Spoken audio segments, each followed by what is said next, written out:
আমি জিজ্ঞেস করবো দাদা বলি শুনি তো বৃষ্টি হচ্ছে কি ব্যাপার বলতো।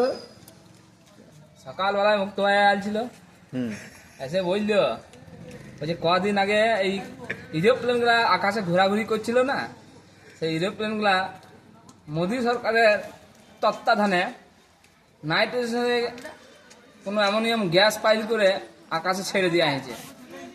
সেই ধরুন পানি হয়েছে, আর পানিটা হবে ঈদের দিনেই। আর এই পানিতে যে মুসলমান ভিজে যাবে, নামাজ পড়তে যাবে, ঘুরতে যাবে, হ্যাঁ নতুন কাপড়ে ভিজবে, তাদের আয়ু কমে যাবে। আস্তে আস্তে করে কিছু মানুষ মরে যাবে, মানে মুসলমান সংখ্যা কমে যাবে। বক্তব্যটা কার?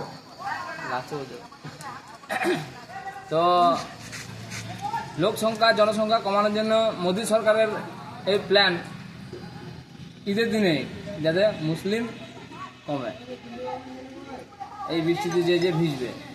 এটা আমার ব্যাখ্যা নয়, আমাদের পাড়ার এক মুক্ত ভাই আমাদেরকে বলেছে, আমি দেখলাম, আমাকে মোবাইলে দেখাইলো, তো আমার কথাটা কেউ বিশ্বাস করছে না।